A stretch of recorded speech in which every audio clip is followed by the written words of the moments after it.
পেশাব করে, এখান দিয়ে খেরাইয়া মুতে মোবাইল টিপ। মা কি বেকুব! হায় হায় হায়, কি পরিমাণ আহাম্মক! আশ্চর্য! নিজে নিজে আমি অনেক সময় দেখি রাস্তার পাশে মোবাইল টিপতে হাসতেছে, মোবাইল টিপতে রাস্তা ছাড়ি দিয়ে যাইতেছে, মনে হয় মানসিক প্রতিবন্ধী যে বুঝায় যায় যে, কারণ নিজে নিজে হাসে যে এটা তো মাতালে, এ তো প্রতিবন্ধী, এটাকে বুঝাই তো যায়, মানে নিজে নিজে হাসে কেমনে? তো এই জন্য বললাম, আল্লাহ নবী সাল্লাল্লাহু আলাইহি ওয়াসাল্লামকে সাহাবী জিজ্ঞেস করলেন সারাক্ষণ করতে পারবো? নবী এমন একটা কাজ বলে দেন, নামাজ। এ তো সারাক্ষণ পড়ার বিষয় না, নির্দিষ্ট ওয়াক্ত হইলে না নামাজ, রোজা নির্দিষ্ট মাসে, হজ নির্ধারিত মাসে নির্ধারিত জায়গায়, নাকি যাকাত বছরে একবার হিসাব করে যার উপরে ফরজ হয়, কিন্তু সারাক্ষণ সবাই করতে পারি এমন একটা আমল বলে দেন। আল্লাহ নবী সাল্লাল্লাহু আলাইহি ওয়াসাল্লাম বললেন, লা ইয়াজালু লিসানুকা রাতবান বিযিকরিল্লাহ। আমার সাহাবী, সারাক্ষণ তোমার জিহ্বা আল্লাহর জিকির দিয়া ভিজায় রাখ। জিহ্বা তো এরকমই যে কথা বললে ভিজে যায়, লালা জমে, তো আল্লাহ নবী বললেন আল্লাহর জিকির দিয়ে জিহ্বা ভিজায় রাখ। এটা সারাক্ষণের হুকুম। নবী সাল্লাল্লাহু আলাইহি ওয়াসাল্লামকে আল্লাহ তাআলা এই হুকুম দিয়েছেন, ওয়াযকুর রাব্বাকা ফি নাফসিক। নবীজিকে বলছে, হে বন্ধু, আপনি আপনার রবের জিকির করেন। জিকির করেন তিন ভাবে। ফি নাফসিক, এক নাম্বার মনে মনে, ওয়াযকুর রাব্বাকা ফি নাফসিক, এক নাম্বার হলো মনে মনে, দিলে দিলে জিকির।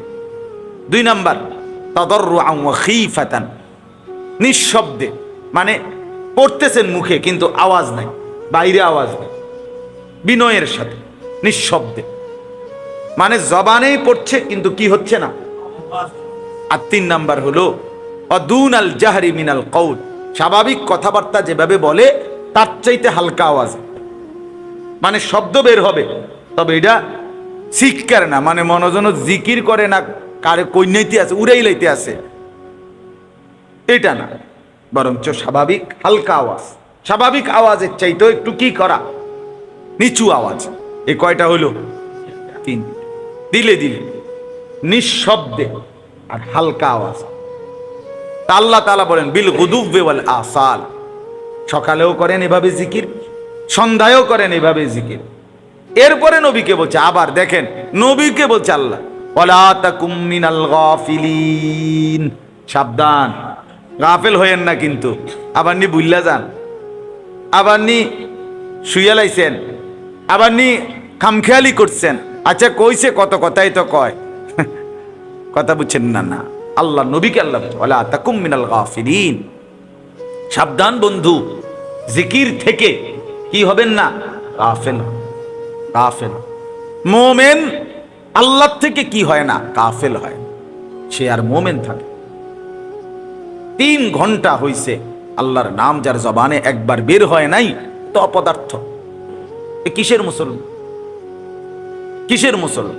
1 ঘন্টা হইছে উঠতে বসতে চলতে ফিরতে, যার জবানে তার মনিবের নাম উচ্চারণ হয় না, সেই দিল খালি, সেই জবান খালি, এ আফসুস ছাড়া আর কিছু মিলবে না। আল্লাহ নবী সাল্লাল্লাহু আলাইহি সাল্লাম কোরআনুল কারীম উভয়টার মধ্যেই জিকির করার, আল্লাহকে ডাকার সীমাহীন গুরুত্ব বলা হয়েছে, সীমাহীন গুরুত্ব। দেখেন, এটা জরুরি বিষয়। আমরা কিতাবে পড়ছি, ইমাম ইবনুল কাইয়িম আল জাওজি রাহমাতুল্লাহ আলাইহি একজন বিখ্যাত আলেম ছিলেন। উনি বলছেন যে একটাই মাত্র হুকুম ইসলামী শরীয়তে যেটা আনলিমিটেড, সেটা হলো আল্লাহর জিকির। মানে কাসীরা, বেশি বেশি, কোনো কি নাই সংখ্যা। ফজরের ফরজ কয় রাকাত? জোহরের ফরজ কয় রাকাত? আসরের ফরজ কয় রাকাত? মাগরিবের ফরজ কয় রাকাত? একটা লিমিট আছে, একটা হিসাব আছে। সুন্নত 4 রাকাত, নয়তো সুন্নত 2 রাকাত, নয়তো ফরজ 4 রাকাত, একটা হিসাব কিতাব আছে কিনা বলে।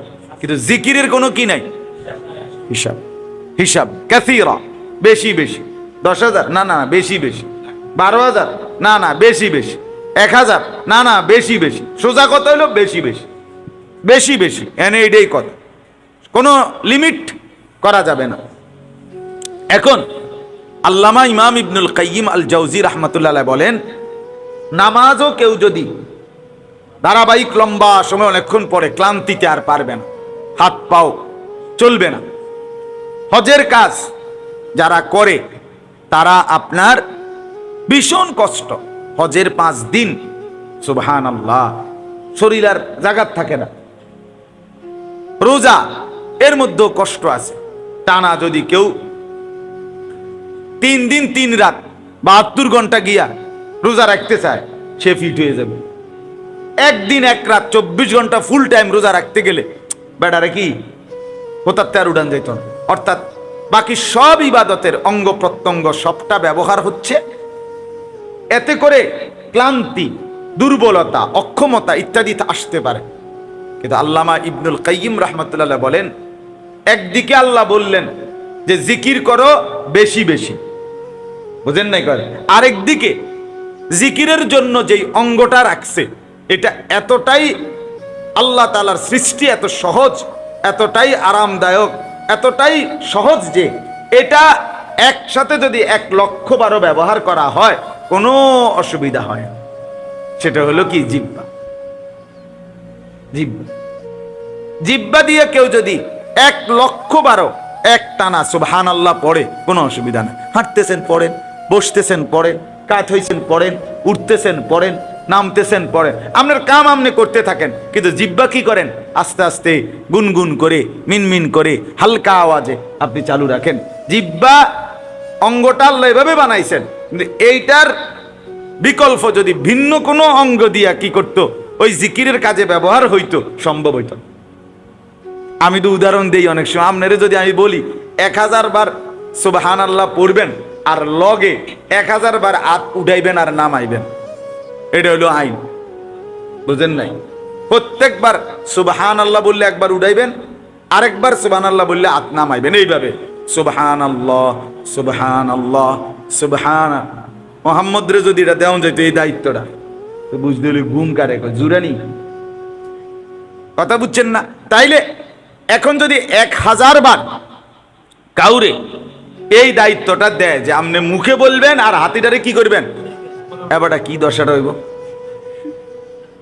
20-50 বারের পরে এবারটা কব হুজুর আমনের মতো হুজুরের খেতা রেখিলেন, হুজুর না হুজুরের যাতো না, আমার একটা ফালতু একটা কাম আমার ধরাই দিছে, আমি জিকিরের জায়গা জিকিরে না করবো, বেটা হাতিটার কি আমার উড়াইতাম কিন্তু সহ্য হবে কিনা বলেন? কারো সহ্য। সুবহানাল্লাহ।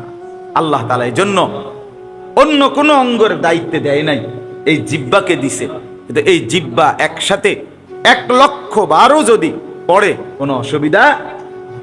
এই জন্য আজকের প্রথম কথা, আজকের প্রথম সবক আমরা 5 জন শুনি আর 50 জন শুনি, এটা কোনো অসুবিধা না। আজকের এই মজলিসটা আসলে আমার আজকে মাহফিল ছিল চান্দিনা বদরপুর, মাগরিব বাদ বয়ান ছিল, এরপরে আমার মাহফিল বরুরা ইনশাআল্লাহ। তো এই গতকাল হলো সোমবার, তার আগের দিন রবিবার, নাকি রবিবার খুব সম্ভব, হ্যাঁ রবিবার দিন এশার সময়, মানে ওরা চূড়ান্ত ফায়সালা হয়েছে তাদের যে জায়গায় মাহফিল, বৃষ্টিতে এই পরিমাণ কাদা, কোনোভাবেই তারা শুকাইবার ব্যবস্থাও নাই তাদের, আর বিকল্প কোনো মসজিদ ঘর কিচ্ছু নেই তাদের। তারা জানাইছে এইটাই নজরুল এর সামনে নাকি, মানে কথার প্রসঙ্গে আমি বলছি, বলার পরে হে 10-15 মিনিট পরে হে বলছে যে হুজুর না, এখানে আমি দেবিদ্বারে একটা মাদ্রাসা, ওইখানে আপনি এই বয়ানটা করেন, ঠিক আছে চলো, অসুবিধা কি? যে নেই হোক আমার কোনো আপত্তি, ও মাইক ধরাই দিলে হয়েছে, এটা কোন আল্লাহর কথা বলা, এখানে কয়জন আসবে, কয়জন বসবে, আমি কয়জন শুনবে, এত কিছু গুনবার সময় এত হুইতলে বালা, এই টাইমটা, এই চিন্তা করার টাইমটা যদি ঘুম যায় তত ভালো। আল্লাহর কথা বলতে থাকা, আল্লাহর কথা বলতে থাকা, 1 জন হোক 2 জন হোক 10 জন হোক 10,000 হোক, আল্লাহর কথা বলতে থাকা, বললেই লাভ, জবান খুললেই লাভ আল্লাহর কথা। আর গুনার ব্যাপারে জবান বন্ধ করলেই লাভ, বললেই লাভ, বেপরোয়া হইতে হয়, বেপরোয়া মানে আল্লাহর কথা বলার জন্য মানুষকে আল্লাহর দিকে ডাকার জন্য বেপরোয়া ভাব থাকতে হয়, বেপরোয়া অর্থাৎ অস্থির বেচাইন হতে হয়, নাইলে হয় না। তখন গিয়া আল্লাহর বান্দার হৃদয় ছোড়ে, কলিজায় লাগে। রাসূলুল্লাহ সাল্লাল্লাহু আলাইহি ওয়াসাল্লাম এই পরিমাণ মানুষকে আল্লাহর ডাকার জন্য অস্থির ছিলেন। রাত দিন নবীজির সীমাহীন অস্থিরতা পেরেশানির কারণে মাঝে মাঝে তিনি ঘরে ঢুকে হুজরার মধ্যে রাত্রে এশার পরে বসতেন না, একবার এদিকে হাঁটে একবার এদিকে হাঁটে, পায়চারি করতেন। নবীজির স্ত্রী আম্মা জান আয়েশা রাদিয়াল্লাহু তাআলা আনহা বলেন, হে আল্লাহর নবী, আপনি এমন করেন কেন? আরে এত অস্থিরতা কিসের? তো নবী সাল্লাল্লাহু আলাইহি সাল্লাম বললেন, আয়েশা, আমার উম্মত তো ঈমান আনতেছে না, অমুক অমুক, আমি সারাদিন বললাম, বুঝাইলাম, এরা যদি ঈমান না আনে, এরা যদি ঈমান না এনে কবরে যায়, এদের আখিরাত কি হবে? এদের পরকাল কি হবে? এরা জাহান্নামে কি ভীষণ শাস্তি ভোগ করবে। এই অস্থিরতাটা আমার তো বসতে দেয় না, শুইতে দেয় না, বিশ্রাম নিতে দেয় না, ঘুমাইতেই দেয়। তখন আল্লাহ তাআলা নবীজির এই অস্থিরতা, বেচাইনি, পেরেশানিটাকে আল্লাহ তাআলা নবীজিকে সান্ত্বনা দিয়ে বলছে, ফালা আল্লাকা বাখিউন নাফসাকা আল্লা ইয়াকুনু মুমিনিন। হে নবী, আহারে আপনি কি মানুষ ঈমান আনতেছে না বলে আফসুস করতে করতে নিজের জীবন দিয়ে ফেলবেন? মানে চিন্তা করেন তো, মানে আল্লাহই বলতে কইছে মানুষের আল্লাহর দিকে ডাকতে আদেশ করছে কে? উদউ ইলা সাবিলি রাব্বিক, আপনি ডাকুন আল্লাহর দিকে। তাহলে নবীকে আল্লাহর দিকে ডাকতে মানুষকে আদেশ করছে কে? সেই আল্লাহ আবার থামাইতেছে। আরে আপনি তো করে অবস্থা বেতালা না দিন, আপনি দিতে কি মরে না যাইবেন? বন্ধু, আরে থামেন। আপনি হাজার চাইলেও, আকাঙ্ক্ষা করলেও, লোভ করলেও সবাই ইমানদার হবে না তো। আপনারে কইছি কইতে না, একেবারে কাঁচাইয়া সবাই ইমানদার হবে, এটা হবে না তো। আপনি ইমানদার কে কে হবে আমি দেখো, আপনি বলেন। মানে নবীজি চাইতেন একটা লোক যেন বেঈমান না থাকে। আবু জাহেলের কাছে 4000 বার, 4000 তারিখের কিতাবে আছে, নবীজি সাল্লাল্লাহু আলাইহি সাল্লাম আবু জাহেলকে 4000 বার কালেমার দাওয়াত দিয়েছেন। কয় হাজার বার? 4000 শুধু আবু জাহেল। আমরা 2 বার 10 বার বলিয়া না, হইতো না, এই অজাত, দূর অজাতের ঘরে অজাত। আরে কেন অশিবের হেডকোয়ার্টার হিসেবে তার কোয়ালা, আর 14 গোষ্ঠীর কোয়ালা হিসেবে। আরো তো গালি আছে, হিডি কইলাম না, যিনি বাংলা কয়, যিনি মানে শেষ, নিজের ফুত বাপে, আপন বাপ নিজের ফুত। আরে এই অজাতের কথা কইল না, কার অজাত? আমনের ফুত দেয় কথা বলেন না। নিজের সন্তানকে লানত দিয়া পেতে না, হইতো না এইসব অশিবরি দিয়া, মানুষ হইতো না। এই মানে সিদ্ধান্ত দিয়ে ফেলছে, হতাশ হয়ে যাই আমরা, অল্পতেই হাল ছেড়ে দিই। এটা তো মুনাফিকের সিফাত, কাফের সিফাত। কাফের হতাশ হয়, মুমিন হতাশ হয়। মুমিন কি হয় না? আমাদের যেহেতু কোনো লস নাই জীবনে, আমাদের মুমিনের জীবন পুরাটাই খেজুর গাছ। হাদিস আছে, মুমিনের জিন্দেগি পুরাটাই কি? খেজুর গাছের একেবারে উপরে মাথা থেকে নিচের গোড়া পর্যন্ত কোনো কিছু বিফলে যায়, সব কামে লাগে। মুমিনের জিন্দেগি পুরাটাই, মুমিন হাসলেও লাভ, কানলেও লাভ। হ্যাঁ, মুমিন যদি আল্লাহর হুকুম মেনে হাসে খালাস নেকি, কাঁদে তাও নেকি, শুকর করলেও জান্নাত, সবর করলেও জান্নাত। তার মানে কি? হাসলেও জান্নাত, কাঁদলেও জান্নাত। নাফরমানি না করলেও, আল্লাহর নাফরমানি না করলেই মুমিনের কোনো লস নাই, 100টা লস। আমার উপরে যদি মুসিবত আসে, আমি যদি আল্লাহকে ডাকি তাইলেও নেকি। আমারে যদি আল্লাহ খুব দেয়, তখনও যদি আমি আল্লাহকে ডাকি তাইলেও নেকি। তার অসুবিধা কি? আমার লস কোথা? লস কোথা? দুনিয়া একভাবে চলেই যায়, কারো সুখে, কারো দুঃখে, কারো মুসিবত একটু বেশি, কারো সুখ একটু বেশি। কিন্তু মনে রাখতে হবে, সুখের হাসি এটাও স্থায়ী না, দুঃখের কান্না এটাও কি না, এখানে যে হাসে সেটাও চিরস্থায়ী না, এখানে যে কাঁদে সেটাও কি না চিরস্থায়ী। খালাস, এটা হৃদয়ের মধ্যে প্রশান্তি, শেষ হয়ে যাবে। তোমার হাসিও শেষ হয়ে যাবে, আমার কান্নাও কি হয়ে যাবে, শেষ হয়ে যাবে। কিন্তু আখেরাত শেষ হবে না, আখেরাত শেষ হবে না, আখেরাত শেষ হবে, শুধুই শুরু হবে আর শেষ হবে। সেখানে হাসলে চির হাসি, সেখানে কাঁদলে চির কান। আফামা নাহনু বিমাইয়িতিন, জান্নাতীরা জাহান্নামীকে বলবে, হ্যাঁ কি দোস্ত টের পাইলা তো, টের পাইলা তো, মনে রেখো আর তোমারও মৃত্যু নাই আমারও মৃত্যু নাই। তার মানে তোমার দুঃখের শেষ নাই, আমার সুখেরও কি নাই। মানে এ কথা বলিয়া যে জাহান্নামে, আচ্ছা আমি নলন ফিডা আছে দেখুম আপনি কয়দিন আপেল মালটা খান, আরে বাপরে দেখুম না, এই কথা বলার আর সুযোগ। হাসলে চির হাসি, কাঁদলে চির কাঁদ।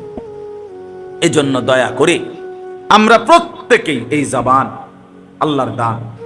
আপনি একটা আশ্চর্য কথা শুনেন, এক বড় বুজুর্গ ছিলেন সাহাল ইবনে আব্দুল্লাহ তুস্তারি রাহমাতুল্লাহ আলাইহি, অনেক বড় আল্লাহর ওলি। শুধু শুধু কেউ মোবাইল টিপবেন না, এনে এই সাইতলা দুইটা মোবাইল টিপা ঠিক না।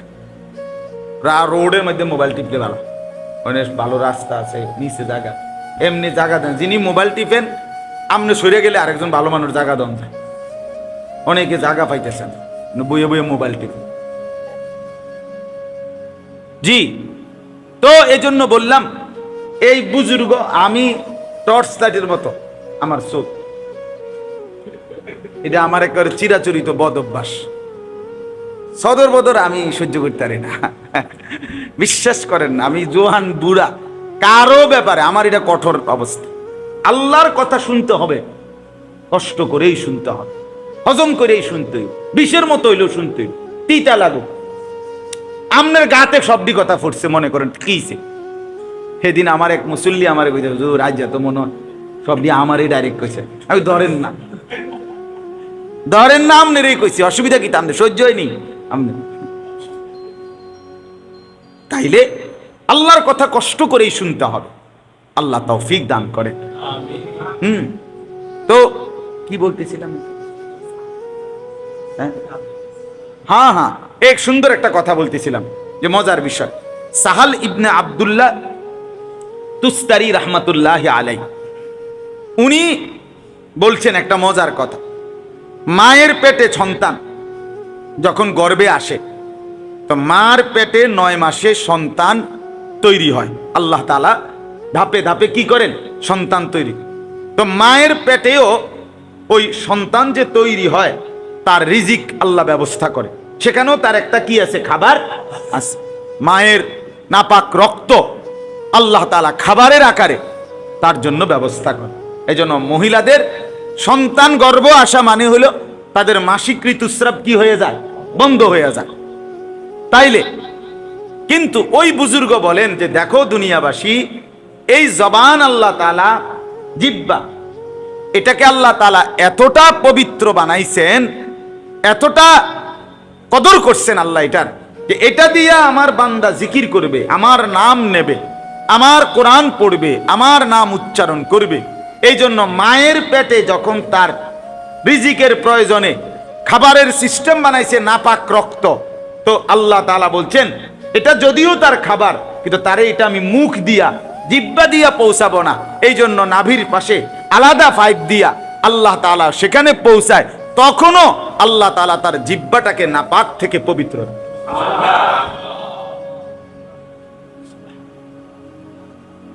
বুঝা নাই? মায়ের পেটে পর্যন্ত ওই রক্তটা বাচ্চা রেহেমের ভিতরে জিহ্বা দিয়া, জবান দিয়া, এখান দিয়া খায় না। আলাদা কি নাভির সাথে আলাদা কি আছে? কাটে না পরে? হ্যাঁ, তার মানে এটা আল্লাহ তাআলা বানাইছেনই পবিত্র।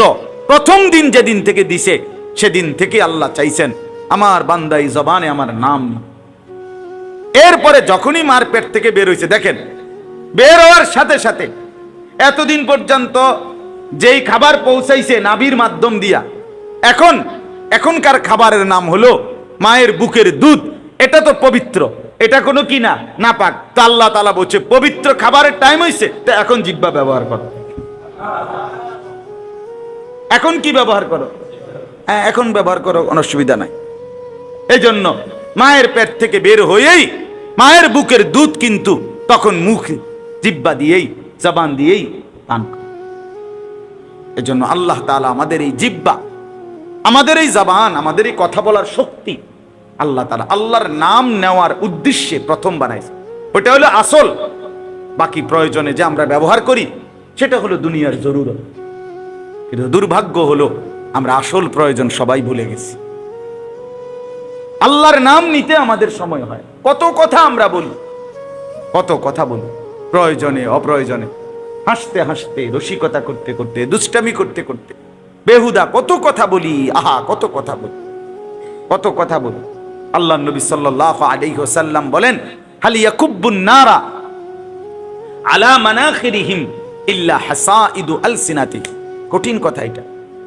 নবীজি বলেন কিয়ামতের দিন অসংখ্য মানুষকে মাথা নিচের দিকে করে পাও উপরের দিকে তুললা, তাদের এই জিহ্বা, জবান, ঠোঁট মাটিতে ঘষাইয়া হেঁচড়াইয়া এরপরে জাহান্নামে ফেলা হবে। কেন? রাসূল বলেন শুধুই কেবল জবানের গুনাহ, জিহ্বার গুনাহের কারণ। হাসাইদু আলসিন, জিহ্বার কামাই। কিসের কামাই? হ্যাঁ, আল্লাহ জিজ্ঞেস করবে, বান্দা আলাম নাজআল লাহু আইনাইন ওয়া লিসানান শাফাতাইন, আমি কি তোমাকে দুইটা চোখ দেই না? এত কিছু দেখলা, আমার কোরআন, এটা স্মরণ করো, আমার কোরআন দেখলা না? এতটা চমৎকার কোরআন, 1450 বছর পরে এখনো কোনো বাচ্চা কোরআন পড়লে কলিজা ঠান্ডা হয়ে, আপনার কলিজা দিল শান্ত হয়। তা আপনার মনটার মধ্যে এটাও আসলো না যে আমি একটু পড়ি? ওয়ালিসানান, এই আল্লাহ জিজ্ঞেস করে, ওয়ালিসানান, বান্দা বলো আমি কি একটা জিহ্বা দেই নাই? ওয়াশাফাতাইন, আমি কি দুইটা ঠোঁট দেই নাই? তো ঠোঁট তো আমার দেওয়া, জিহ্বা তো আমার দেওয়া। আমার নামটা বললে অসুবিধা কি হইতো? আমরা দুনিয়ার মানুষও তো মানুষকে অনেক সময় মনের কষ্টে কয়, ভাই আপনার এত বড় উপকার করলাম, কই আপনি যদি আমার নামটা কদ্দুর কইলে কি হইতো? কথা বলেন না কেন? মানুষ কৃতজ্ঞতা বোধ আছে কিনা এটার ভিতরে? এখন আমি বললাম যে ওই ভাইয়ের মাহফিল, ও মাওলার নাম কি? বদিউজ্জামান, ওই যে এটা না, এই যে ওই ভাই, কিন্তু ওই যে আমি নজরুল, তার নাম এখন নিছি কিনা বলেন না? বললাম না যে তাকে বলছি, সে শুনছে, তো সে তাকে বলছে। তাহলে একটা মানুষ, মানুষের কৃতজ্ঞতা বোধ তার ভিতরে আছে। আল্লাহ তাআলা যে আমাকে কথা বলার শক্তি দিছেন, আমার আল্লাহর নাম, আল্লাহকে ডাকা, এই মানসিকতা, এই বিবেক, এতটুকু বোধ যার মধ্যে নাই, এটা মানুষ কিসের? কথা বলেন না, এটা মানুষ কিসের? এটা তো গরু ছাগল হইলেই ভালো ছিল। গরু ছাগলকে আল্লাহ তাআলা আমাদের মতো এরকম শব্দ উচ্চারণ করার শক্তি দেয় নাই, আমাকে দিছেন, আপনাকে দিছেন। সুবহানাল্লাহ। আহা, এই এক নিয়ামতের যদি আমরা শুকর বুঝতাম। কত কথা আমরা বলি আল্লাহর নাম। একটা দোয়া শিখতে বললে না, সময় নেই। বাথরুমে ঢুকার একটা দোয়া শিখেন, আল্লাহর নাম পড়তে পারবেন না। বের হওয়ার দোয়াটা শিখেন, আল্লাহর নাম উচ্চারণ হবে। ঘুমের দোয়াটা পড়েন, আল্লাহ। ওই মোবাইল টিপতে টিপতে টিপতে টিপতে, মোবাইল টিপতে টিপতে যতক্ষণ পর্যন্ত ডাকাতের ঘুম না আসবে এতক্ষণ মোবাইল টিপ। তার মা তাকে দুধ খাওয়াইছে 2 বছর, এই জন্য যেতে মোবাইল টিপবো বসে বসে, যেন দুধের।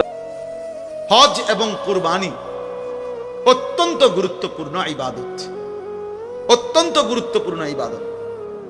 অতএব একজন মুমিন হিসাবে আমার প্রত্যেকের উচিত, বিশেষ করে কমপক্ষে আমি বেশি গুরুত্ব দিয়ে যেটা বলি, যে প্রত্যেকটা আকেল বালেগ, মানে প্রাপ্তবয়স্ক পুরুষ নারী, প্রাপ্তবয়স্ক বলতে কোনো পুরুষ তার যখন বীর্যপাত শুরু হয় তখনই সে বালেগ।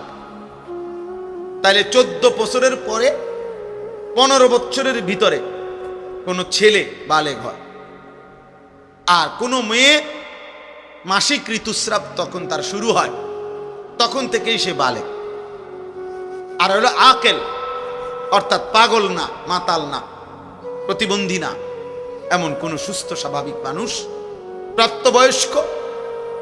এবার যদি সে বিবাহিত হোক অথবা অবিবাহিত হোক, সে বিদেশ থাকুক অথবা দেশে থাকুক, সে একত্রে সংসারে থাকুক অথবা ভিন্ন ভিন্ন থাকুক, যদি এই বয়সী পুরুষ কিংবা নারী, ছেলে কিংবা মেয়ে উপার্জন করে, কামাই রোজগারি করে, এমন প্রত্যেকের উচিত একজন আলেমে দ্বীনের কাছে এটা জেনে নেওয়া যে হুজুর, আমার টাকা পয়সা সম্পদ ব্যাংক ব্যালেন্স এই আছে, আপনি আমারে হিসাব কইরা বলে দেন আমার উপরে জাকাত ফরজ কিনা, হজ ফরজ কিনা, কোরবানি ওয়াজিব কিনা।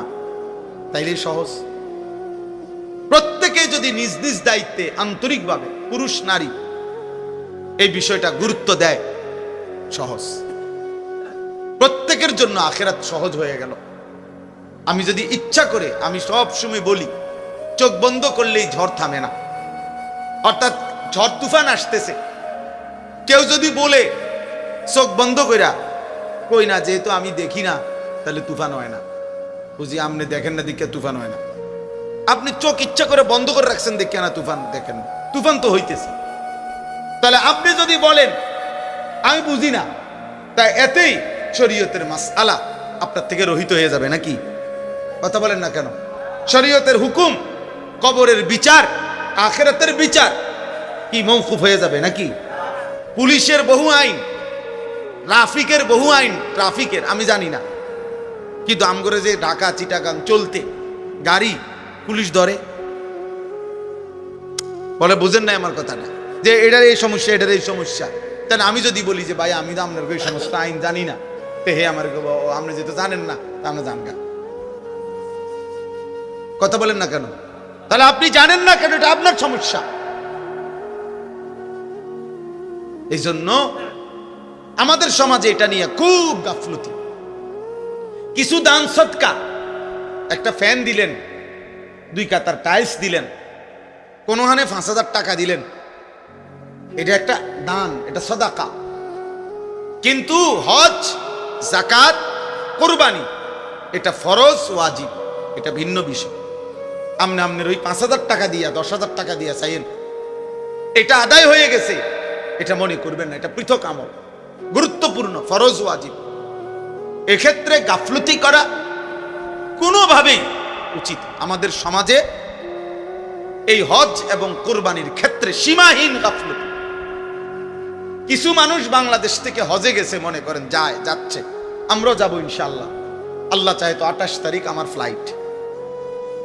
তো কিছু মানুষ মনে করেন 80,000 মানুষ এই বছর বাংলাদেশ থেকে মনে করেন হজে যাচ্ছে। তো সারা বাংলাদেশ থেকে কিছু মানুষ হজে গেলেই হজের হুকুম আদায় হয়ে গেছে, বিষয়টা তো এটা না। এটা তো জানাজার নামাজ না। তাইলে যার উপরে হজ ফরজ তাকে বুঝে শুনে, তারে জেনে হজ করতে হবে। আমাদের সমাজে আমরা হজটাকে বানায় নিছি অবসরকালীন আমল অথবা আমার মনের চাহিদার আমল। অর্থাৎ ছেলে সব বিদেশ কিংবা দেশে কোনো কামে লাগাইছে, মেয়ে বিয়ে দিছে, বিল্ডিং করছে, জমি কিনার টার্গেট, জমি কিনছে, 14 গোষ্ঠীর যত কাম শেষ। এখন বুড়া হইয়া গিরাগাড়ি জোড়াজারি ছেড়ে দিছে, অসল বুড়া।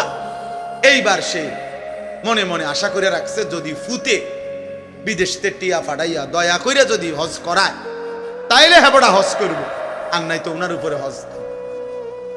আহা, অথচ এই মিয়া গত 50 বছরে 3টা ছেলে বিদেশ পাঠাইতে গিয়া 3বারও 36 লাখ টাকা ব্যবস্থা করছে।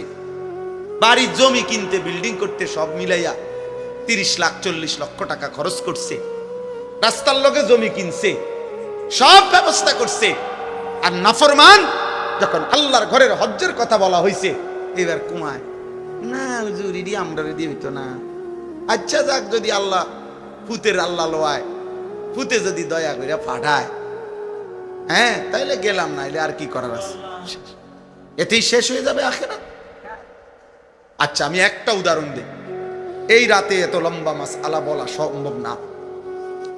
আমি একটা উদাহরণ দিলে আপনি মিলাবে সহজ। একটা উদাহরণ শুধু বলি, স্পষ্ট কিতাবের মধ্যে আছে, আমি নিজে পড়ছি। কোন ব্যক্তির মনে করেন তার বসত ভিটা ছাড়া, মানে যে গ্রামে থাকে এইটা বাদ দিয়া খেতে বাজারে যেখানেই হোক তার মনে করেন 10 শতক জায়গা আছে, কথার কথা 8 শতক 10 শতক জায়গা আছে, শুধু এর দূর। এখান থেকে যদি কিছু অংশ জায়গা বিক্রি করে 3 শতক 4 শতক, তাহলে হজের টাকা এবং হজের সময়কালীন পরিবারের স্বাভাবিক খরচের টাকা ব্যবস্থা হবে। আর ফিরে আসবার পরে বাকি যে দূর জমি আছে ওই বাকিটা ওইটা দিয়েই ইচ্ছা করলে তার সংসার চলবে। কথা বুঝছেন কিনা? এই অবস্থায় আমি একটা আরো ভাঙ্গা বলি, মনে করেন 10 শতক জমির মধ্যে তো হজের টাকা হইল সর্বোচ্চ ভালো মিডিয়াম মানেও যদি কেউ প্যাকেজে হজে যায় 6.5 লাখ টাকায় যথেষ্ট এখন, তো 6.5 লক্ষ টাকা। আর মনে করেন 1.5 মাস বউ বাচ্চা পরিবার সংসার চলতে গিয়া ধরেন আরো 1.5 লাখ টাকা, তো কত হইল? 8 লাখ টাকা। আপনি ধরেন একের 10 লাখ টাকা, ঠিক আছে নি? তো 10 লক্ষ টাকা। তো মনে করেন এই 3 শতক জমির দাম হইল 9-10 লাখ টাকা, 3 লাখ টাকা করে শতক, আমি ধরলাম আর কি। আচ্ছা, আর বাকি 7 শতক 6 শতক জমি যেটা আছে এইটা দিয়ে ইচ্ছা করলে তার সংসার আইসা চলবে। তাহলে এই লোকের কাছে আর ব্যাংকে কোনো টাকা নাই, এই লোকের কোনো ব্যবসা নাই, এই লোকের কোনো ফুদ বিদেশে নাই, এবার আর কোনো জমা টাকা নাই, কিচ্ছু নাই, শুধু বাড়িটা আর ওই জমিটা আছে, এদ্দুর জমি আছে, যে এদ্দুর জমির কিছু অংশ বিক্রি করলে হজের টাকা হবে, সংসারের টাকা হবে ওই কয়দিনের 1.5 মাসের। আর আসার পরে শুধু একটুর জায়গা, বাকি জায়গাটা দিয়ে ইচ্ছা করলে তার জীবন সংসার চলবে।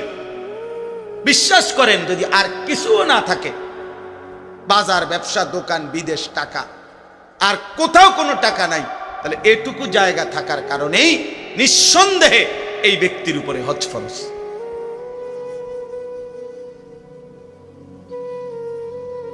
একশো ফরজ, 100 ফরজ।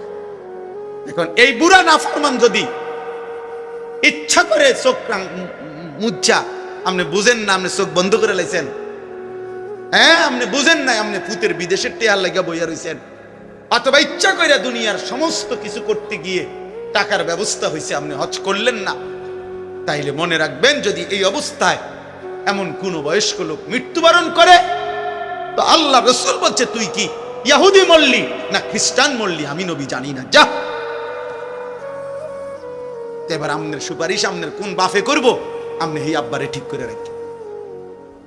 আপনারে হাউজে কাউসারের পানি কোন আব্বাই দিবে, আমনের সেই আব্বার লগে কথা বলে রাখি। এখন বলেন, এই কথা চিন্তা করলে আমাদের সমাজের কি পরিমাণ মানুষের উপরে হজ ফরজ? কথা বলে না, আপনারা কোন কথা কোন না কেন চাচা, কি পরিমাণ মানুষের উপরে হজ ফরজ? হ্যাঁ বলেন চাচা, বলেন। হ্যাঁ, শতকরা দেখছেন, এই যে উনি বলতেছেন, উনি বুঝছে কথাটা, এই জন্য বলতেছে, সহজ কথা না এটা। আচ্ছা, তাইলে এই পরিমাণ সম্পত্তি হুদা 10 শতক 50 শতক 100 শতক 30 শতক 40 শতক জায়গার মালিক নাই মানুষ, তো তাইলে আমনের জমির এক কোনা বেচলেই 3 বার হজ করতে পারবে, 3 বার হজ করতে পারবে মিয়া।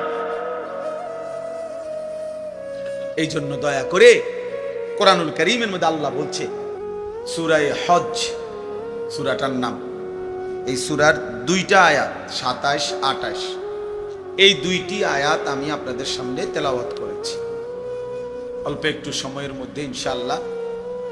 এই 2টা আয়াতের উপরে সামান্য কিছু কথা আমরা আরজ করতে চাই। আল্লাহ তাআলা আমাদেরকে তৌফিক দান করেন। সবাই মনোযোগ দিলে সবার ভালো হবে। আসলে দেখেন, আমি প্রত্যেক দিন বলি এই কথাটা, আন্তরিকতা নিয়ে শুনলে, মহব্বতের সাথে শুনলে মানুষের পরিবর্তন একদিনে হয় না। এক বেলাতে হয় না, বাকি শুনতে থাকলে ইনশাল্লাহ একদিন আগ্রহ আন্তরিকতা থাকলে আল্লাহ তৌফিক দিয়ে দেয়, তৌফিক দিয়ে দেয়। আল্লাহ তাআলা বান্দার দিল দেখে, আল্লাহ তাআলা বান্দার আমল দেখে। এজন্য আন্তরিকতা, একাগ্রতা, মনোযোগ দিয়ে শুনলে ছোট্ট কথাও অনেক সময় বড় উপকার। অপরিচিত হোক একজন আলেমে দ্বীন, হতে পারে মসজিদের ইমাম সাহেব, সবাই চিনে না, কিন্তু আল্লাহ তাআলা তার কথার মধ্যেও অনেক নূর রাখছে। যেন আমাদের দরকার হলো আল্লাহর কথা মনোযোগ দিয়ে শুন, আন্তরিকতা নিয়ে শুন। যেন আমরা সবাই যে কয়েকজন আল্লাহর বান্দা বসছেন, এই হাতে যদি মোবাইল ধরে রেকর্ড করেন অথবা এটা নিয়ে হাতে ধরে রাখেন, জীবনেও মনোযোগ আসবেন, ফায়দা হবেন। এই মোবাইল আপনার দিল কখনো বসাবেন, ওই মোবাইলের মধ্যেই জমবে, হাতে ধরা, অন্তরে বসবে না কোনো কথা। আমার জীবনের এটা অভিজ্ঞতা। এজন্য আমি অনুরোধ করছি, মোবাইল হাতে ধরে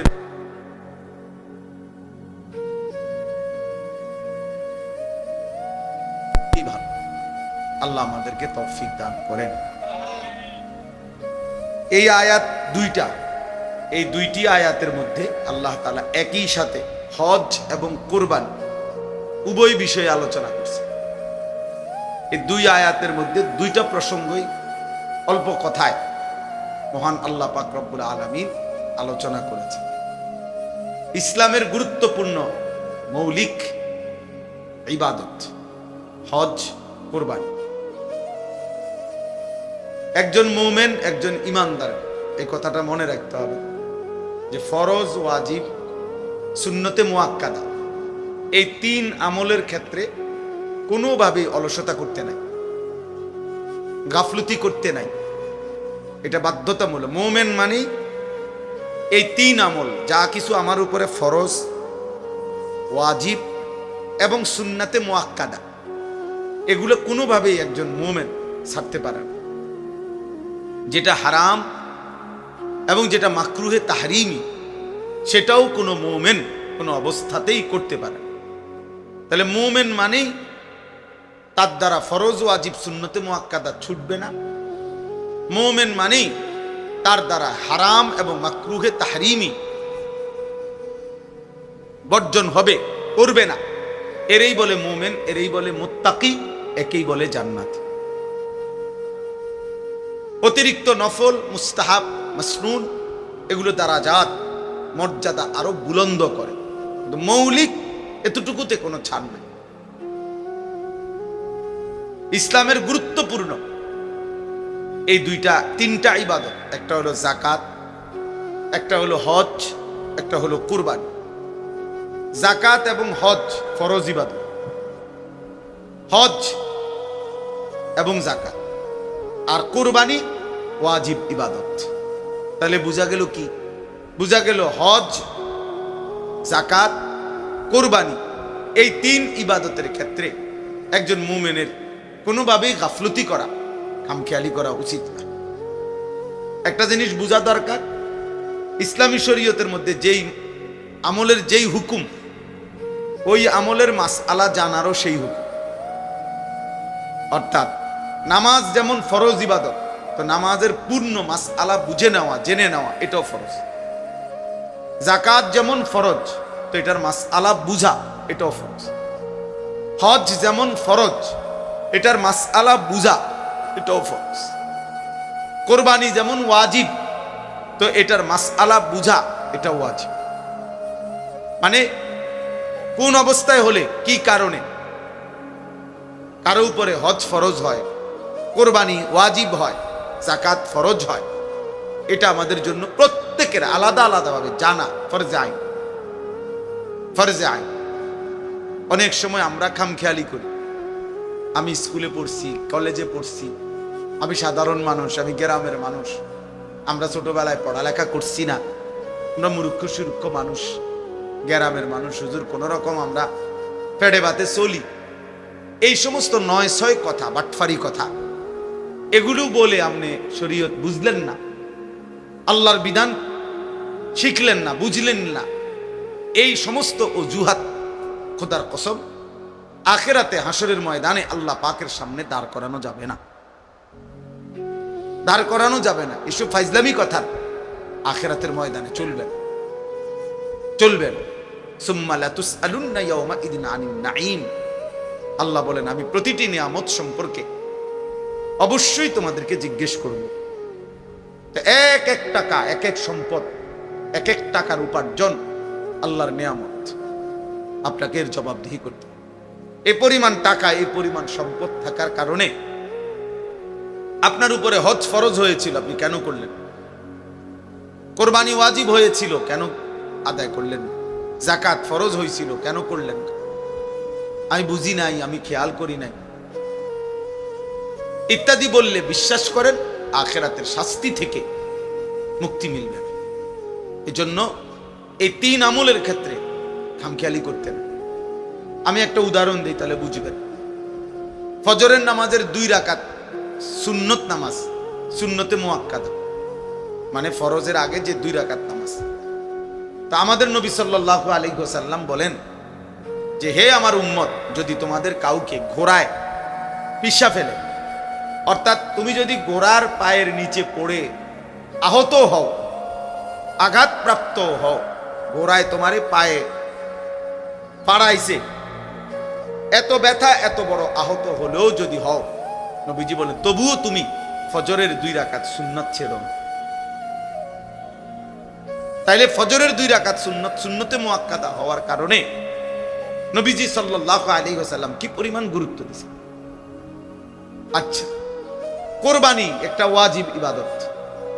তো নবীজি বলছেন, মান ওয়াজাদা সাআতান লিআন ইউদাহিয়া, যার কোরবানি করার সামর্থ্য ছিল, কোরবানি ওয়াজিব হয়েছিল, ওয়ালাম ইউদাহি, অথচ সে কোরবানি করল না, ফালা ইয়াকরাবান্না মুসাল্লানা। দেখেন, কথাটা বোঝা দরকার। আল্লাহর নবী সাল্লাল্লাহু আলাইহি সাল্লাম বলেন, ওই নাফরমান যেন আমাদের সাথে নামাজে না আসে, ও যেন আমাদের মসজিদে না আসে, ও যেন আমাদের ঈদগাহে না আসে।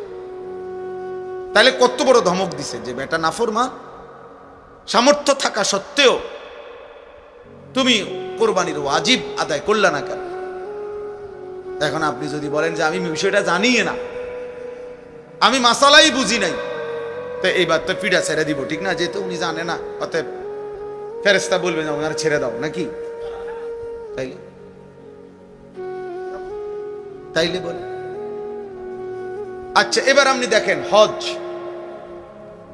রাসূলুল্লাহ সাল্লাল্লাহু আলাইহি ওয়াসাল্লাম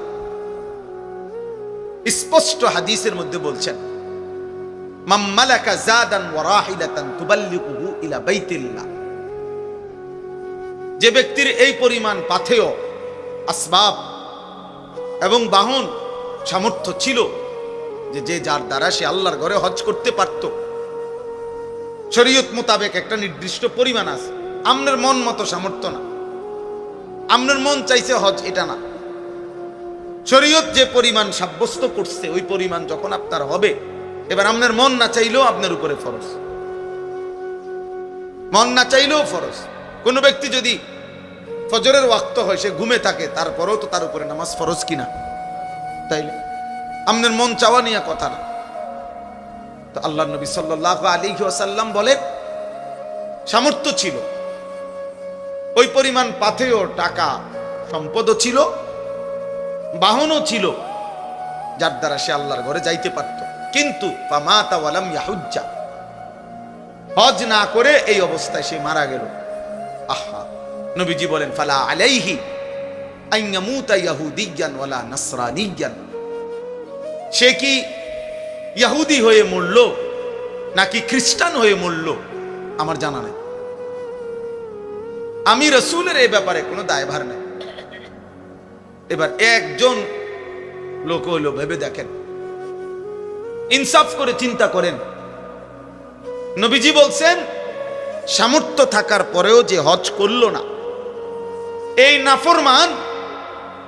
নাফরমান কি ইহুদি হয়ে মরছে নাকি খ্রিস্টান হয়ে মরেছে আমি জানি না। তার মানে অত্যন্ত জরুরি কথা হলো, নবীজি যদি এইটাও বলতো যে সে কি মুসলমান হয়ে মরছে না ইহুদি হয়ে মরছে না খ্রিস্টান হয়ে মরছে আমি জানি না, তাইলেও একটা কথা ছিল। কিন্তু এইটাও বলে নাই মানে মুসলমান হিসাবে মরে নাই, এটা ঠিক আছে নিশ্চিত। তবে বাকি বেঈমানের মধ্যে কোন আইটেম, কি ইহুদি না খ্রিস্টান, এটা আমার জানা। আর আরেক হাদিসে বলছে ফালিয়ামুত ইনশা ইয়াহুদিয়ান বা ইনশা নাসরানিয়ান, সামর্থ্য থাকার পরেও যে হজ না করে মরে গেল, নবীজি বলেন সে যেন ইহুদি হয়ে মরুক অথবা খ্রিস্টান হয়ে মরুক, তোর লগে আমার কোনো সম্পর্ক নাই। তাহলে রাসূলুল্লাহ সাল্লাল্লাহু আলাইহি সাল্লাম যদি এই কথা বলে, তাহলে ওই নাফরমানের জন্য হাশরের ময়দানে সুপারিশ করবে কে? তিনি যদি বলে আমি জানি না, আমার কোনো দায়িত্ব নাই, তাহলে এর জন্য সুপারিশ করবে কে? তারে হাউজে কাউসারের পানি দিবে কোন আব্বা? বলে কে দিবে? এই জন্য নবীজি সাল্লাল্লাহু আলাইহি ওয়াসাল্লাম এই ফরজ ত্যাগ করার প্রতি এত বড় ধমক দিছে। হাদিস শুনেন, আল্লাহর নবী সাল্লাল্লাহু আলাইহি ওয়াসাল্লাম বলছেন, যার উপরে যাকাত ফরজ হলো অথচ সে ফালাম ইউআদ্দি যাকাতাহু, সে তার যাকাত আদায় করে নাই, আল্লাহর নবী সাল্লাল্লাহু আলাইহি সাল্লাম বলেন তার জমানো সমস্ত সম্পদ কিয়ামতের দিন বিষধর দুই মুখ সাপের আকৃতি ধারণ করবে এবং তার সমস্ত দেহের মধ্যে ওই সাপ তাকে পেঁচাইয়া ওই দুই মুখ দুই গালের মধ্যে রেখে, এই সাপ, খোদার কসম বুখারী মুসলিমের হাদিস, এই নাফরমানের দুই গালের মধ্যে বিষধর কালো টাক মাথা বিশিষ্ট সাপ তারে কামড়াইতে থাকবে, ঠোকরাইতে থাকবে আর বলবে, বেঈমান আমি তোর জমানো সম্পদ যা তুমি যাকাত দাও নাই। তাইলে আপনি এটারে কি মনে করছেন? মামুলি মনে করছেন আপনি এটারে? আপনি মনে করছেন বড় লোকে যাকাত দেয়, কিছু মানুষে কিছু লুঙ্গি দেয় আর পুরান কিছু কাপড় দেয়, যাকাতের কাপড় লাইন দইরা, এটার নাম যাকাত? তাইলে যেই আমল ছেড়ে দেওয়ার ক্ষেত্রে এত বড় শাস্তি, তার ব্যাপারে কি আরেকটু সতর্ক হওয়া উচিত না? আরেকটু সচেতন হওয়া উচিত না? তাহলে এই জন্য আমার প্রথম কথা হলো, হজ এবং কুরবানি অত্যন্ত গুরুত্বপূর্ণ ইবাদত, অত্যন্ত গুরুত্বপূর্ণ ইবাদত। অতএব একজন মুমিন হিসাবে আমার প্রত্যেকের উচিত, বিশেষ করে কমপক্ষে আমি বেশি গুরুত্ব দিয়ে যেটা বলি, যে প্রত্যেকটা আকেল বালেগ মানে প্রাপ্তবয়স্ক পুরুষ নারী, প্রাপ্তবয়স্ক বলতে কোনো পুরুষ তার যখন বীর্যপাত শুরু হয় তখনই সে বালেগ। তাহলে 14 বছরের পরে 15 বছরের ভিতরে কোনো ছেলে বালেগ হয়, আর কোনো মেয়ে মাসিক ঋতুস্রাব তখন তার শুরু হয়, তখন থেকেই সে বালেগ। আর হলো আকেল, অর্থাৎ পাগল না, মাতাল না, প্রতিবন্ধী না, এমন কোন সুস্থ স্বাভাবিক মানুষ প্রাপ্তবয়স্ক। এবার যদি সে বিবাহিত হোক অথবা অবিবাহিত হোক, সে বিদেশ থাকুক অথবা দেশে থাকুক, সে একত্রে সংসারে থাকুক অথবা ভিন্ন ভিন্ন থাকুক, যদি এই বয়সী পুরুষ কিংবা নারী, ছেলে কিংবা মেয়ে উপার্জন করে, কামাই রোজগারি করে, এমন প্রত্যেকের উচিত একজন আলেমে দ্বীনের কাছে এটা জেনে নেওয়া যে হুজুর আমার টাকা পয়সা সম্পদ ব্যাংক ব্যালেন্স এই আছে, আপনি আমারে হিসাব করে বলে দেন আমার উপরে যাকাত ফরজ কিনা, হজ ফরজ কিনা, কোরবানি ওয়াজিব কিনা। তাইলে সহজ। প্রত্যেকে যদি নিজ নিজ দায়িত্বে আন্তরিকভাবে পুরুষ নারী এই বিষয়টা গুরুত্ব দেয়, সহজ, প্রত্যেকের জন্য আখিরাত সহজ হয়ে গেল। আমি যদি ইচ্ছা করে, আমি সব সময় বলি, চোখ বন্ধ করলেই ঝড় থামে না, অর্থাৎ ঝড় তুফান আসতেছে, কেউ যদি বলে চোখ বন্ধ কইরা, কই না যেহেতু আমি দেখি না তাহলে তুফান হয় না, বুঝি আপনি দেখেন না দেখে তুফান হয় না, আপনি চোখ ইচ্ছা করে বন্ধ করে রাখছেন দেখে না তুফান দেখেন, তুফান তো হইতেছে। তাহলে আপনি যদি বলেন আমি বুঝি না, তাই এতেই শরীয়তের মাসআলা আপনার থেকে রহিত হয়ে যাবে নাকি? কথা বলেন না কেন? শরীয়তের হুকুম, কবরের বিচার, আখিরাতের বিচার কি মওকুফ হয়ে যাবে নাকি? পুলিশের বহু আইন, ট্রাফিকের বহু আইন, ট্রাফিকের আমি জানি না, কিন্তু আমগরে যে ঢাকা চিটাগাং চলতে গাড়ি পুলিশ ধরে, বলে বুঝেন না আমার কথাটা, যে এটার এই সমস্যা, এটার এই সমস্যা। তাহলে আমি যদি বলি যে ভাই আমি তো আপনার এই সমস্ত আইন জানি না, তে হে আমার আপনি যেহেতু জানেন না তা আপনি জানগা। কথা বলেন না কেন? তাহলে আপনি জানেন না কেন, এটা আপনার সমস্যা। এই জন্য আমাদের সমাজে এটা নিয়ে খুব গাফলতি। কিছু দান সৎকা, একটা ফ্যান দিলেন, 2 কাতার টাইলস দিলেন, কোনোখানে 5,000 টাকা দিলেন, এটা একটা দান, এটা সাদাকা। কিন্তু হজ, যাকাত, কুরবানি এটা ফরজ ওয়াজিব, এটা ভিন্ন বিষয়। আপনার ওই 5,000 টাকা দিয়া 10,000 টাকা দিয়া চাইেন এটা আদায় হয়ে গেছে, এটা মনে করবেন না, এটা পৃথক আমল, গুরুত্বপূর্ণ, ফরজ ওয়াজিব। এক্ষেত্রে গাফলতি করা কোনোভাবেই উচিত। আমাদের সমাজে এই হজ এবং কুরবানির ক্ষেত্রে সীমাহীন গাফলতি। কিছু মানুষ বাংলাদেশ থেকে হজে গেছে, মনে করেন যাচ্ছে, আমরাও যাবো ইনশাআল্লাহ, আল্লাহ চাহে তো 28 তারিখ আমার ফ্লাইট। তো কিছু মানুষ মনে করেন 80,000 মানুষ এবছর বাংলাদেশ থেকে মনে করেন হজে যাচ্ছে। তো সারা বাংলাদেশ থেকে কিছু মানুষ হজে গেলেই হজের হুকুম আদায় হয়ে গেছে, বিষয়টা তো এটা না। এটা তো জানাজার নামাজ না। তাইলে যার উপরে হজ ফরজ তাকে বুঝে শুনে, তারে জেনে হজ করতে হবে। আমাদের সমাজে আমরা হজটাকে বানায় নিছি অবসরকালীন আমল অথবা আমার মনের চাহিদার আমল। অর্থাৎ ছেলে সব বিদেশ কিংবা দেশে কোনো কামে লাগাইছে, মেয়ে বিয়ে দিছে, বিল্ডিং করছে, জমি কিনার টার্গেট, জমি কিনছে, 14 গোষ্ঠীর যত কাম শেষ। এখন বুড়া হইয়া গিরাগাড়ি জোরাজারি ছেড়ে দিছে, অসল বুড়া। এইবার সে মনে মনে আশা করে রাখছে যদি ফুতে বিদেশতে টিয়া ফাটাইয়া দয়া করে যদি হজ করায় তাইলে হেবড়া হজ করব, আর নাই তো ওনার উপরে হজ।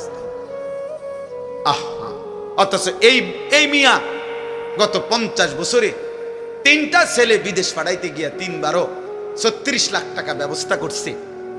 বাড়ি জমি কিনতে, বিল্ডিং করতে সব মিলাইয়া 30 লাখ 40 লক্ষ টাকা খরচ করছে। রাস্তার লগে জমি কিনছে, সব ব্যবস্থা করছে। আর নাফরমান যখন আল্লাহর ঘরের হজ্জের কথা বলা হয়েছে, এবার কুমায় না, হুজুর ইডি আমরা দিয়ে হইতো না। আচ্ছা যাক, যদি আল্লাহ ফুতের আল্লাহ লোয়ায়, ফুতে যদি দয়া করে পাঠায়, হ্যাঁ তাইলে গেলাম, না এলে আর কি করার আছে, এতেই শেষ হয়ে যাবে আখিরাত। আচ্ছা আমি একটা উদাহরণ দিই, এই রাতে এত লম্বা মাসআলা বলা সম্ভব না।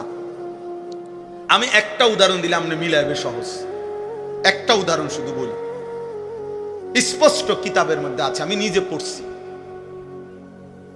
কোন ব্যক্তির মনে করেন তার বসত ভিটা ছাড়া, মানে যে গ্রামে থাকে এইটা বাদ দিয়া খেতে বাজারে যেখানেই হোক তার মনে করেন 10 শতক জায়গা আছে। কথার কথা 8 শতক 10 শতক জায়গা আছে, শুধু এর দূর।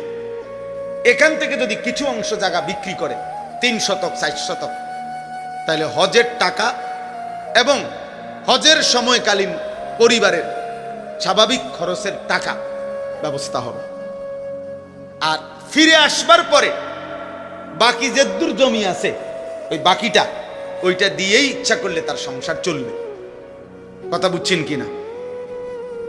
এই অবস্থায় আমি একটা আরো ভাঙ্গা বলি, মনে করেন 10 শতক জমির মধ্যে তো হজের টাকা হইল সর্বোচ্চ ভালো মিডিয়াম, মানেও যদি কেউ দেখে যে হজে যায় 6.5 লাখ টাকায় যথেষ্ট এখন, তো 6.5 লক্ষ টাকা। আর মনে করেন 1.5 মাস বউ বাচ্চা পরিবার সংসার চলতে গিয়া ধরেন আরো 1.5 লাখ টাকা, তো কত হইল? 8 লাখ টাকা। আপনি ধরেন একের 10 লাখ টাকা, ঠিক আছে নি? তো 10 লক্ষ টাকা। তো মনে করেন এই 3 শতক জমির দাম হইল 9-10 লাখ টাকা, 3 লাখ টাকা করে শতক, আমি ধরলাম আর কি। আচ্ছা, আর বাকি 7 শতক 6 শতক জমি যেটা আছে, এইটা দিয়ে ইচ্ছা করলে তার সংসার আইসা চলবে। তাহলে এই লোকের কাছে আর ব্যাংকে কোনো টাকা নাই, এই লোকের কোনো ব্যবসা নাই, এই লোকের কোনো ফুদ বিদেশে নাই, এবার আর কোনো জমা টাকা নাই, কিচ্ছু নাই, শুধু বাড়িটা আর ওই জমিটা আছে, এদ্দুর জমি আছে, যে এদ্দুর জমির কিছু অংশ বিক্রি করলে হজের টাকা হবে, সংসারের টাকা হবে ওই কয়দিনের, 1.5 মাসের। আর আসার পরে শুধু একটুর জায়গা, বাকি জায়গাটা দিয়ে ইচ্ছা করলে তার জীবন সংসার চলবে। বিশ্বাস করেন, যদি আর কিছুও না থাকে, বাজার, ব্যবসা, দোকান, বিদেশ, টাকা, আর কোথাও কোনো টাকা নাই, তাহলে এটুকু জায়গা থাকার কারণেই নিঃসন্দেহে এই ব্যক্তির উপরে হজ ফরজ।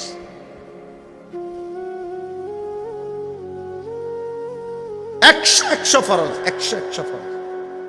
এখন এই বুড়া নাফরমান যদি ইচ্ছা করে চোখ মুচ্ছা, আপনি বুঝেন না, আপনি চোখ বন্ধ করে লাইছেন, হ্যাঁ আপনি বুঝেন নাই, আপনি পুতের বিদেশের টেয়ার লাগা বইয়া রইছেন, অথবা ইচ্ছা করে দুনিয়ার সমস্ত কিছু করতে গিয়ে টাকার ব্যবস্থা হয়েছে, আপনি হজ করলেন না, তাইলে মনে রাখবেন, যদি এই অবস্থায় এমন কোন বয়স্ক লোক মৃত্যুবরণ করে, তো আল্লাহ রাসূল বলছে, তুই কি ইহুদি মরলি না খ্রিস্টান মরলি, আমি নবী জানি না, যা।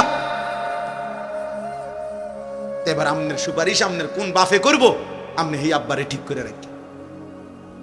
আপনারে হাউজে কাউসারের পানি কোন আব্বাই দিবে, আমনের সেই আব্বার লগে কথা বলে রাখি। এখন বলেন, এই কথা চিন্তা করলে আমাদের সমাজের কি পরিমাণ মানুষের উপরে হজ ফরজ? কথা বলে না, আপনারা কোন কথা কোন না কেন চাচা, কি পরিমাণ মানুষের উপরে হজ ফরজ? হ্যাঁ বলেন চাচা, বলেন। হ্যাঁ, শতকরা দেখছেন, এই যে উনি বলতেছেন, উনি বুঝছে কথাটা, এই জন্য বলতেছে, সহজ কথা না এটা। আচ্ছা, তাইলে এই পরিমাণ সম্পত্তি, উদা 10 শতক, 50 শতক, 100 শতক, 30 শতক, 40 শতক জায়গার মালিক নাই মানুষ, তো তাইলে আমনের জমির 1 কোনা বেচলেই 3 বার হজ করতে পারবে, 3 বার হজ করতে পারবে মিয়া। এই জন্য দয়া করে কোরআনুল কারীমের মধ্যে আল্লাহ বলছে, ওমান কাফারা ফা ইন্নাল্লাহা গানিয়্যুন আনিল আলামিন। আল্লাহ বলছে, যে হজ করতে অস্বীকার করে, হজকে যে অবমূল্যায়ন, এই হজের আয়াতের পরে এটা, মানে এটা হজের আয়াতের সাথে, ওয়ালিল্লাহি আলান নাসি হিজ্জুল বাইতি মান ইসতাতাআ ইলাইহি সাবিলা। আল্লাহ বলে, যাকে আমি সামর্থ্য দিয়েছিলাম তার উপরে আমি আল্লাহ আমার সন্তুষ্টির জন্য আমার ঘরের হজ ফরজ করলাম। ওমান কাফারা, যে প্রত্যাখ্যান করলো, করবে না, আল্লাহ বলেন ফা ইন্নাল্লাহা গানিয়্যুন আনিল আলামিন। এমন নাফরমান যদি সারা পৃথিবীর সবাই হয়, আমি কারো মুখাপেক্ষী না, আমি আল্লাহ আল্লাহই, আমি সকলকেই শাস্তি দেব, সকলকেই শাস্তি দেব।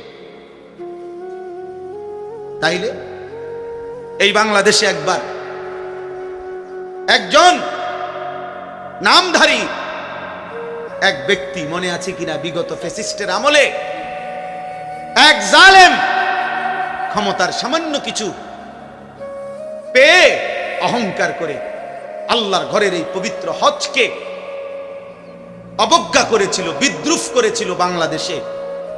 ওই নাফরমানের নাম এখন আর কোন পৃথিবীর কেউ নেয় না, কেউ থুতুও মারে না, কেউ ফিরেও চায় না, ফিরেও চায়। এই জন্য আল্লাহ বলছে, ওমান কাফারা ফা ইন্নাল্লাহা গানিয়্যুন আনিল আলামিন। যে আমার হজ থেকে মুখ ফিরায় নেয়, প্রত্যাখ্যান করে, আমি তার মুখাপেক্ষী না। যা বেটা, তোর মতো বেটা আমার ঘরে আসবে না বেটা, তুই যাবি না মানে তোর আমি নিব না বেটা। ওয়াহদাহু লা শারীকা লাহ ওয়া নাশহাদু আন্না সাইয়্যিদানা ওয়া হাবিবানা ওয়া মাওলানা মুহাম্মাদান আবদুহু ওয়া রাসূলুহু। আম্মা বা'দ فأعوذ بالله من الشيطان الرجيم بسم الله الرحمن الرحيم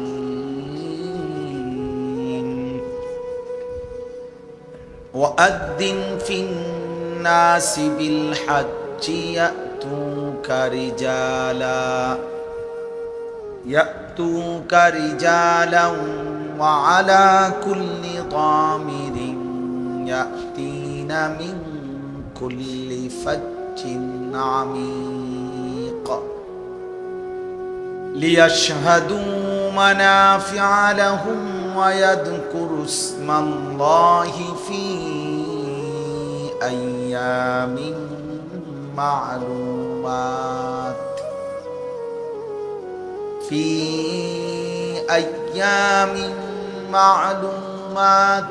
على ما رزقهم من بهيمة الأنعام فكلوا منها وأطعموا البائس الفقير صدق الله مولانا العظيم وقال نبينا صلى الله عليه وسلم الحج المبرور ليس له جزاء إلا الجنة وقال صلى الله عليه وسلم من وجد ساعة لأن يضحي ولم يضحي فلا يقربن مصلانا اللهم صل على محمد وعلى آل محمد كما صليت على إبراهيم وعلى آل إبراهيم إنك حميد مجيد اللهم بارك على محمد وعلى آل محمد كما باركت على إبراهيم وعلى آل إبراهيم إنك حميد مجيد سبحانك لا علم لنا إلا ما علمتنا إنك أنت العليم الحكيم আলহামদুলিল্লাহ আল্লাহ পাক রব্বুল ইজ্জত জুল জালাল ওয়াল ইকরামের ফজল করম রব্বুল আলামিনের ইহসান মেহেরবানি দয়া আল্লাহ তাআলা আমাদেরকে আজ 13 মে 2025 রোজ মঙ্গলবার বিবাড়িয়া জেলা নবীনগর উপজেলাধীন ভোলাচং নতুন বাজার সংলগ্ন ভোলাচং নূরে মদিনা তাহফিজুল কোরআন মডেল মাদ্রাসার শুভ উদ্বোধন উপলক্ষে ওয়াজ ও দোয়ার মাহফিলে আল্লাহ তাআলাই আমাদেরকে আসবার বসবার আল্লাহর জন্যই জমা হওয়ার তৌফিক দান করেছেন এজন্য সকলেই বলি আলহামদুলিল্লাহ প্রিয় ভাই হযরত মাওলানা রায়হান উদ্দিন আনসারী দামাত বারাকাতুহুল আলিয়া আপনাদের মাঝে লম্বা সময় বয়ান করেছেন আমি সবার কাছে অনুরোধ করছি বিশেষ করে ছোট বড় এই যে ছোট বাচ্চা যেগুলো এগুলোর থামান আপনারা যার যার পাশে ছোট বাচ্চা আছে মেহেরবানি করে ওদেরকে মাদ্রাসার কোনো উস্তাদও যদি থাকেন জিম্মাদারির সাথে বাচ্চাদেরকে বসান বাচ্চারা যদি নিচে অন্ধকার মা বোন কিছু মহিলা খুব সম্ভব বসছে আমি উঠতে দেখছি ওই জায়গাটা অন্ধকার এখন এই ছোট বাচ্চা যদি নিজে নিজে উঠানামা করে তো যে কোনো সময় পেরেশানি হয়ে যাবে এজন্য মাদ্রাসার কোনো উস্তাদকে বলতেছি মেহেরবানি করে আপনি দয়া করে আপনাদের এই ছোট বাচ্চাদের দিকে শুধু আলাদা নজর করেন যে কয়েকজন যুবক ভাই ছেলেরা সবাই বসছেন বাবারা বসছেন আমরা সবাই মিলে অল্প একটু সময় রাত অনেক হয়েছে আমি ব্যক্তিগতভাবে আসার পথে আমার গাড়িটা ডিস্টার্ব করছে গাড়ি হঠাৎ বন্ধ হয়ে গেছে স্টার্ট এই বেটা যাও বাবা সরো যাও এখান থেকে